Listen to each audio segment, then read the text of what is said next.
तो आज हम मुलाकात कर रहे हैं बॉलीवुड के ऐसे दलित गीतकार से जिसके चर्चे बलिया से लेकर बीबीसी लंदन तक है। ये गीतकार है डॉक्टर सागर। डॉक्टर सागर ने दिल्ली के जवाहरलाल नेहरू विश्वविद्यालय से पीएचडी की। इसके बाद इन्होंने फिल्म इंडस्ट्री में कदम रखा। इनकी पहली फिल्म भोजपुरी गंगा किनारे प्यार पुकारे थी। पहली हिंदी फिल्म ये स्टूपिड प्यार है थी, जिसका टाइटल सॉन्ग डॉक्टर सागर ने लिखा था और जिसको श्रेया घोषाल ने गाया था। आज तक इनके लिखे गानों को उदित नारायण, कुमार सानू, श्रेया घोषाल, अरिजीत सिंह गा चुके हैं। तो आइए बातचीत करते हैं डॉक्टर सागर से। उत्तर प्रदेश के बलिया के मूल निवासी और देश की प्रसिद्ध जवाहरलाल नेहरू विश्वविद्यालय से पीएचडी करने के बाद डॉक्टर सागर 2011 में मुंबई आए और उन्होंने बॉलीवुड में अपने गीतों के जरिए अपनी एक नई पहचान बनाई। आज हम डॉक्टर सागर से मिल रहे हैं। डॉक्टर सागर, आपने जो बलिया से मुंबई तक का सफर किया, इस सफर को थोड़ा साझा करिए। आपका बहुत बहुत शुक्रिया कि आपने मुझे बोलने का मौका दिया, बात करने की जगह दी। तो मैं तो एक, जब मैं फेसबुक पे डालता था अपने बारे में तो लिखता था बलिया टू बॉलीवुड। वो बड़ा ही मशहूर रहा, लोगों को बहुत पसंद आता था। थोड़ा बलिया और बॉलीवुड बहुत मैच करता है शब्दों में।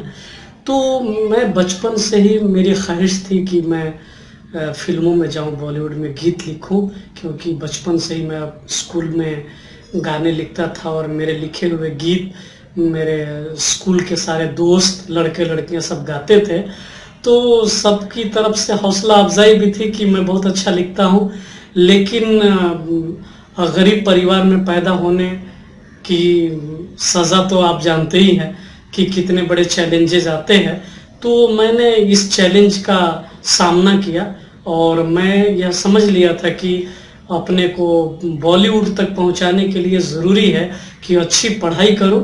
और पढ़ाई करने के लिए मैं एक अपना बैकग्राउंड मजबूत हो जाए, ताकि हम आर्थिक रूप से मजबूती बहुत ज़रूरी है। हर जगह पे सफल होने के लिए मेरा मानना है कि पैसा बहुत ज़रूरी है। तो इसलिए मैंने कोई लापरवाही नहीं की और ईमानदारी से पढ़ाई की, ताकि मेरा भविष्य सुरक्षित रहे। तो वहाँ से बलिया से निकल के मैं बीएचयू तक आया, बनारस। और वहाँ से मैं निकलने के बाद जेएनयू से एमए, एमफिल और पीएचडी हिंदी साहित्य में मैंने पूरी की। अपनी पीएचडी की डिग्री मैंने साहिर लुधियानवी को समर्पित करके 2011 में मैं मुंबई आ गया। यहाँ आने के बाद बहुत ही भयानक संघर्षों का सामना करना पड़ा है मुझे। और मैं काम करना शुरू किया, लोगों से मिलना जुलना। जो भी देखते थे कहते थे कि हाँ, मेरे काम में दम है, मैं अच्छा लिखता हूँ। इस बात का भरोसा तो था, लेकिन आर्थिक परिस्थितियों ने मुझे इतना तोड़ दिया था कि हिम्मत जुटा पाना मेरे लिए बहुत ही कठिन था। लेकिन जेएनयू के उन तमाम दोस्तों का मैं शुक्रगुजार हूँ जिन्होंने मुझे मुंबई में टिकाए रखा, जिन्होंने मेरी आर्थिक मदद की, जिन्होंने मेरी हौसला अफजाई की, जिनकी वजह से मैं मुंबई में टिक गया। मेरा पहला ब्रेक एक फिल्म मिली थी मुझे 2011 में ही। फिल्म का नाम था ये स्टूपिड प्यार, जिसमें एक ही गाना लिखने का मौका मिला था और उस गीत को गाया था श्रेया घोषाल ने। तो मेरी शुरुआत बड़ी जबरदस्त रही, खूबसूरत रही। और मेरे गाने की पहली कीमत जो है वो 20,000 रुपए है। आपका जो पहला गाना जो श्रेया घोषाल ने गाया, उस गाने की कुछ पंक्तियां। जी, जो मैं पहला गाना गाया जो मैं पहला गाना लिखा और श्रेया घोषाल ने गाया, उसकी पंक्तियां कुछ यूं है कि क्यों कुछ पिघलता रहता है मेरे सीने में, क्यों होती इतनी मुझको तकलीफ जीने में, पलकों पे ख्वाब कभी मेरे जो सजते हैं, रातों को कांटे बनकर नींदों में चुभते हैं। ये क्या बात थी कुछ। तो आपका पहला गाना मेरा आया, यूट्यूब पे डाला गया उसे और उसकी सीडी बन के आई। दूसरी फिल्म मुझे मिली रति अग्निहोत्री के बेटे की, वो फिल्म थी, तनुज वीरवानी उसके हीरो थे। और मैंने उसमें 2 गाने लिखे उस फिल्म में। जिसमें ये गाना के ने गाया था, और दूसरा गाना शान और फिर से श्रेया घोषाल की जोड़ी शान और श्रेया के साथ वो एक गाना था मेरा, और एक के साथ और अन्वेषा दत्ता के साथ वो गाना था। तो इस तरह से मेरा दूसरा ब्रेक मिला, और उसके बाद फिर हमें काम मिलते गए। 2 फिल्मों के बाद मुझे काम मिलने शुरू हुए, जिसमें कि ये फिल्म आई वाह ताज, श्रेयस तलपड़े की एक फिल्म आई थी वाह ताज, फिर मिलिंद उके जिन्होंने शाहिद कपूर वाली पाठशाला बनाई थी, उस डायरेक्टर हैं, उसके डायरेक्टर हैं मिलिंद उके, उनकी फिल्म थी रणबीर द मार्शल, उसमें मैंने गाना लिखा जिसको के ने गाया था। फिर रणदीप हुड्डा की एक फिल्म आई थी मैं और चार्ल्स, मैंने उसमें गाना लिखा, जोनीता गांधी ने वो गाना गाया था।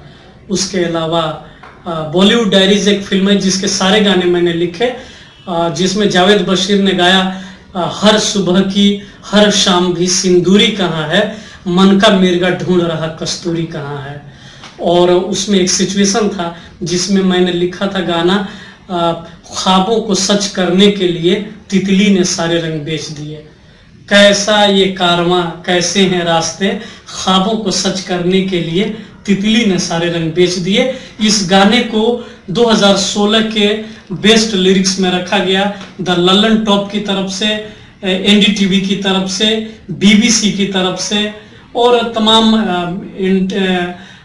Times of India, Hindustan times, Indian express, सब में मेरे इस गीत को भरपूर तवज्जो दी गई। तो इससे मेरी एक अलग पहचान बनी। और उसके अलावा तमाम मैं काम कर रहा हूँ। अभी एक फिल्म आई थी लाली की शादी में लड्डू दीवाना, जिसमें राहत फतेह अली खान और पलक मुछाल ने गाया था। यूट्यूब पे 40 लाख उसके व्यूवर्स हैं। और अरिजीत सिंह ने जो गाना गाया था मनवा बहरूपिया, बॉलीवुड डायरीज फिल्म का गाना, उसके भी 20 लाख तक व्यूवर्स हैं। तो 40-50 लाख तक की अपने ऑडियंस यूट्यूब पे है इसमें इस समय। और बाकी मेरे तितली गाने को सुनने के बाद इंडस्ट्री से बहुत फोन आए मेरे पास, और मैंने 8-10 फिल्मों में इधर बीच गाना लिखा है, जिसमें राखी शांडिल्य की एक फिल्म है, कल की कोचलिन उसमें मुख्य भूमिका में है, और माइकी मैकलेरी म्यूजिक डायरेक्टर हैं जिन्होंने बॉम्बे वेल्यूट में म्यूजिक दिया था 2 गानों में। तो मैंने उनके साथ काम करने का मुझे मौका मिला।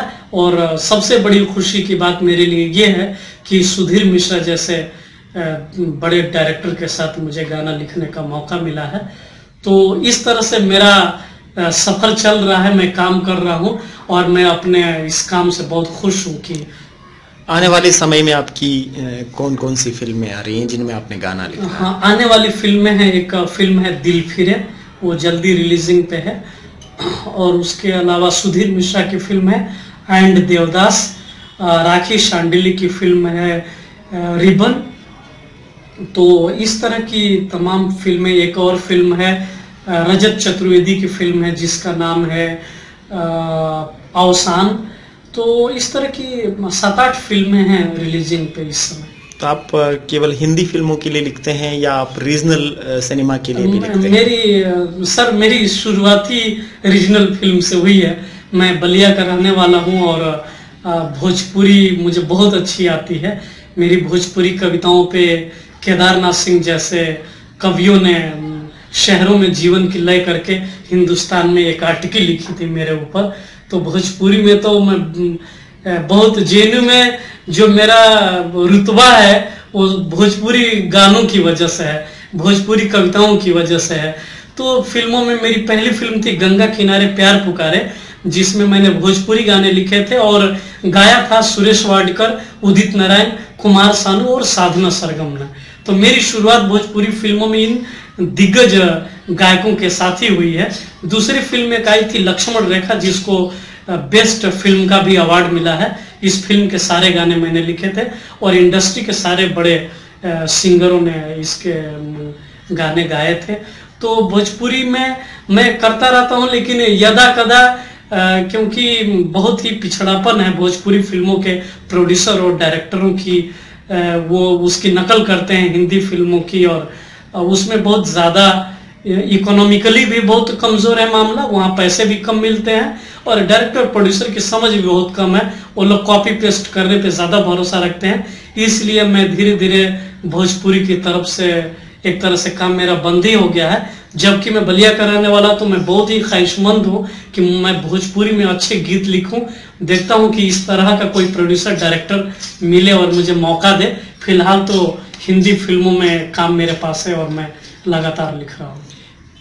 बॉलीवुड में आपका अनुभव कैसा रहा? एक बहुत छोटे से गांव से आपने एक यात्रा शुरू की और आप मुंबई जैसी एक चकाचौंध वाली जगह में आए और यहाँ आपने एक लंबा संघर्ष किया और अब सफलता के पायदान आप नाप रहे हैं। तो इस पूरे संघर्ष के दौरान आपका जो अनुभव रहा वो कैसा था? ये बहुत चैलेंजिंग तो था। सर मैं जिस पारिवारिक पृष्ठभूमि से आता हूँ, उस पृष्ठभूमि से निकलने के बाद और पढ़ने के बाद कोई गाना लिखने के लिए स्ट्रगल करने की नहीं सोचेगा। वो सोचेगा कि कुछ इस तरह की नौकरी मिले जिससे कमाई हो और वो घर को संभाल सके, खुद को संभाल सके। लेकिन मैंने इस चैलेंज को एक्सेप्ट किया और बड़े खट्टे मीठे अनुभव जीवन के हैं। बहुत संघर्ष किया है, बहुत दुख उठाया है यहाँ तक पहुँचने के लिए। और इसमें तो मैंने आपको पहले ही बता दिया था कि जेएनयू में आने के बाद जेएनयू के दोस्त हर फील्ड में बड़े पदों पर बैठे हुए, चाहे वो ब्यूरोक्रेट हैं, चाहे एकेडमी में असिस्टेंट प्रोफेसर, हमारे टाइम के सारे दोस्त हैं ब्यूरोक्रेट। और वो तो उन्होंने मेरी आर्थिक मदद की और मेरी हिम्मत बढ़ाई, जिसकी वजह से मैं यहाँ आया। और मेरा मानना है कि बॉलीवुड जैसी साफ सुथरी कोई जगह नहीं है। यहाँ पे क्रिएटिव फील्ड में, एक्टिंग के फील्ड में या दूसरे फील्ड में कठिन है यहाँ पे सिनेमा में। लेकिन मेरा मानना है कि रचनात्मक कार्य, जहाँ पे लेखन का कार्य है, खास तौर से डायरेक्शन और लेखन का जो फील्ड है, इसमें कोई कहीं से भी आकर के अगर उसके पास टैलेंट है तो उसको काम मिलेगा। कि यहाँ पे कोई ये नहीं पूछेगा कि आपका बैकग्राउंड क्या है, आपने कहाँ से पढ़ाई किया है, आपकी जात, आपका धर्म, यहाँ पे कुछ भी नहीं पूछा जाता है। आप रचनात्मक हैं तो आपके काम को तवज्जो मिलती है।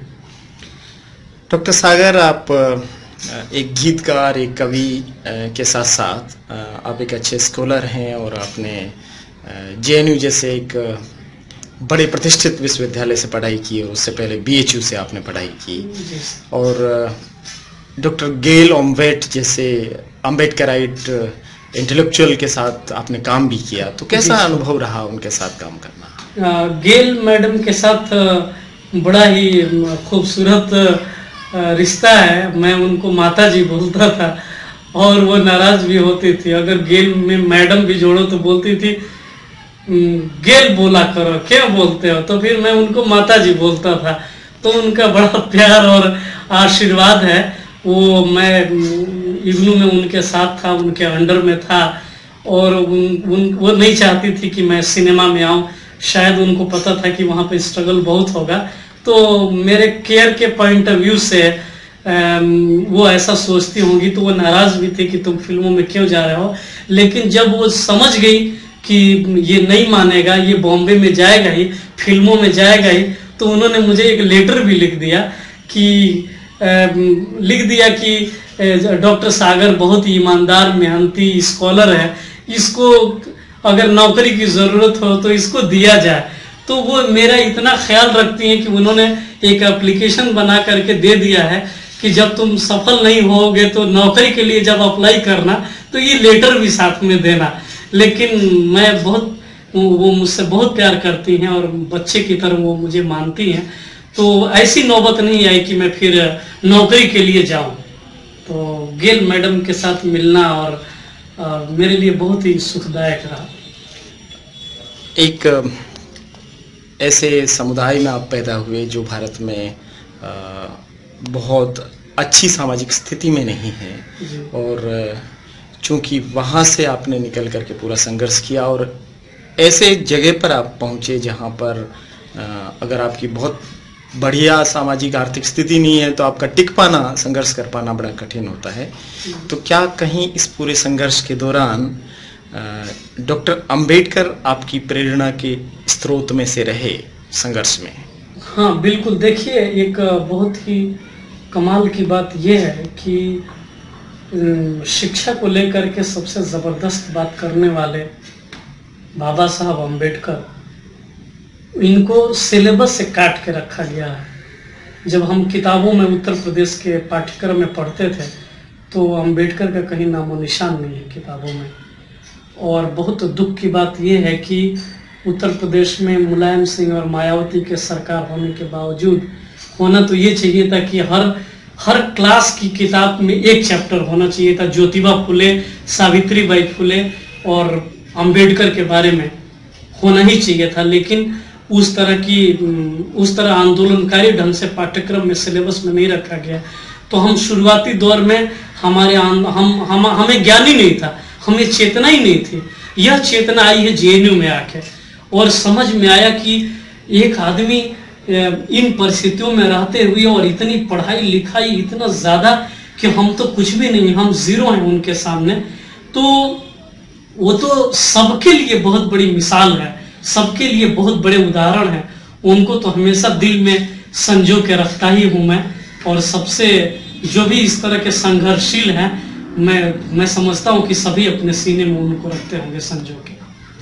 डॉक्टर सागर, आप की रचनाओं में वो कौन सी रचना है जो आपके दिल के सबसे ज्यादा करीब हैं और जिसको आप सुनाना चाहेंगे? मैं तो कई गीत जो बहुत जो जबरदस्त गीत मैंने लिखा है, वो गाना अभी आना बाकी है और तो इसलिए मैं उसको सुना नहीं सकता अभी। बाकी बॉलीवुड डायरीज के जो गाने मैंने 4 गाने लिखे, उसमें बताया गया कि मुझे ऐसा बताया गया कि उस फिल्म के अंदर ऐसा सिचुएशन है कि महबूब की तरह से कोई सोनागाछी की वेश्या जो है वो बॉलीवुड को महबूब की तरह, पति की तरह से देखती है। तो मैंने उसमें लिखा कि पिया की नगरी से जाने कौन आया है। मैंने बॉलीवुड को पिया की नगरी बना दिया। पिया की नगरी से जाने कौन आया है, मेरे कदमों को यूं बहकाया है, कोई तो राज बताए रे, जिया क्यों धड़का जाए रे। तो ये मैंने लिखा। और दूसरा गाना लिखा, हर सुबह की हर शाम भी सिंदूरी कहाँ है, मन का मिर्गा ढूंढ रहा कस्तूरी कहाँ है। और उसके अलावा वही लड़की जो सोनागाछी की वेश्या है, जो बॉलीवुड में आना तो चाहती है लेकिन उसको रास्ते नहीं मिल पाते हैं, और वो सिनेमा में आने के लिए मैंने उसके लिए लिखा है कि ख्वाबों को सच करने के लिए तितली ने सारे रंग बेच दिए, अपना पूरा जीवन कुर्बान कर देती है, बर्बाद कर देती है लेकिन वो बॉलीवुड तक नहीं पहुंच पाती है। और एक मनवा बेहरूपिया मैंने गाना लिखा था जिसको अरिजीत सिंह ने गाया था और बहुत पसंद किया गया था। आप भी सर, आपसे गुजारिश है कि आप कभी उस गीत को सुने यूट्यूब पे। उसमें मैंने लिखा था कि अय मनवा बेहरूपिया तू न जाने ये क्या कर दिया, अपनी किस्मत और खुद ही बदल दे, मुक्ति के इस पथ पर चल दे, जन्म मरण के धागों से अब तू ऐसे बंध जाएगा, रूह का परिंदा उड़ के फिर धरती पर आएगा। अय मनवा बेहरूपिया तू न जाने ये क्या कर दिया। और अभी सर लाली की शादी में लड्डू दीवाना एक फिल्म आई थी जिसका गाना मैंने लिखा था कि रोग जाने कैसा ये अनोखा दे गया, मुझ में ही रह के दिल ये धोखा दे गया, जिससे राहत फतेह अली खान और पलक मुछाल ने गाया था। तो रोग जाने कैसा ये अनोखा दे गया, मुझ में ही रह के दिल ये धोखा दे गया, लाख मैं मनाऊं लेकिन मेरी कहाँ सुनता है, दिन में ही बैठे बैठे ख्वाब कोई बुनता है, झूठा दिलासा दे के जान ले गया, मुझ में ही रह के दिल ये धोखा दे गया। और दूसरा गाना लिखा था सर मैंने, वो गीत था मोहम्मद इरफान ने गाया था कि पलकों से झरने क्यों फूटते हैं, पलकों से झरने क्यों फूटते हैं, नैनों के पोखर क्यों सूखते हैं, वादे अधूरे रह जाते हैं क्यों। और आगे की लाइन नहीं याद आ रही है। और उसमें है कि क्यों होता है एहसास खोने का, क्यों होता है मैं जानू ना। तो इस तरह के मेरे गीत हैं सर। डॉक्टर सागर, आपकी रचना प्रक्रिया, एक गीत जो पैदा होता है, एक गीत जो लिखा जाता है, उस रचना की जो एक पूरी जन्म की प्रक्रिया है जी, उससे थोड़ा बताइए कि कैसे आप उससे गुजरते हैं और किस भावभूमि पर आप उसको लिख पाते हैं। देखिए, कविताएं लिखना अलग चीज है और फिल्मी गीत लिखना बिल्कुल अलग चीज है। फिल्मी गीत लिखने में हमें स्क्रिप्ट दी जाती है और स्क्रिप्ट के एतबार से हमें उस सिचुएशन को समझना होता है। डायरेक्टर सिचुएशन समझा देते हैं कि इसमें यह सीन है और इस सीन पर हमको इतने में 3 मिनट या 4 मिनट के भीतर हमको अपनी बात गीतों में ढालनी है। गीत तो क्या होता है कि गीत क्या है? गीत है फिल्म के स्क्रिप्ट शरीर की तरह से है और गीत उसमें उन नसों में खून की तरह बहना चाहिए। तो गीत एक तरह से मान लीजिए कि शरीर के अंदर खून है, तो वो कैसे मर्ज हो जाना चाहिए गीत को स्क्रिप्ट के भीतर। तो उसमें तमाम तरह की मजबूरियां होती है गीतकार के सामने। पहली चीज ये है कि प्रोड्यूसर डायरेक्टर को सिचुएशन पे उस तरह का गीत चाहिए कि हमको उसी दायरे में बंध के लिखना है। और एक बड़ी मजबूरी ये भी है कि म्यूजिक डायरेक्टर एक खास तरह का कि वो धुन बनाएगा, क्योंकि गीतकार क्या होता है कि एक खास मीटर में जो कविताएं होती है उसी मीटर में लिखता है। अब गीत को बदल के लिखना है तो वो धुन बदलनी है, तो उसके लिए कवि के गीतकार के मीटर में रहेगा तो धुन में ड्रास्टिक चेंज नहीं आएगा। उसे ड्रास्टिक चेंज करने के लिए जरूरी है कि म्यूजिक डायरेक्टर के साथ बैठ करके गीतकार बनाए। तो तमाम तरह की मजबूरियां होती हैं म्यूजिक डायरेक्टर का, डायरेक्टर का, स्क्रिप्ट की डिमांड का, तमाम चीज चैलेंजेस हैं ये, जिसमें कि एक टेक्निकल इंजीनियर बन करके और उसमें काट छांट करते हुए और किस तरह की बात का, किस तरह के शब्दों का चयन करना, किस तरह के अल्फाज को कहां पे रखना है, उसकी मिठास भी बनी रहे, अपनी बात भी आ जाए। संगीत के जो म्यूजिक डायरेक्टर ने जो दायरे बनाए हैं उस दायरे के डिसिप्लिन में भी रहना पड़े। तो तमाम तरह के चैलेंजेस को समेटते हुए गीत को बाहर लाना होता है। तो बहुत बहुत धन्यवाद डॉक्टर सागर को। और आप YouTube पर जाकर के डॉक्टर सागर के लिखे हुए गीत जो उन्होंने अपनी बातचीत के दौरान फिल्मों का नाम लिया, उन फिल्मों के गीतों को आप सुन सकते हैं। बहुत शुभकामनाएं बलिया से बॉलीवुड तक के इस सफर का, इस संगीतकार के सफर का। आप बहुत आगे जाएं, ऐसी शुभकामनाएं। बहुत बहुत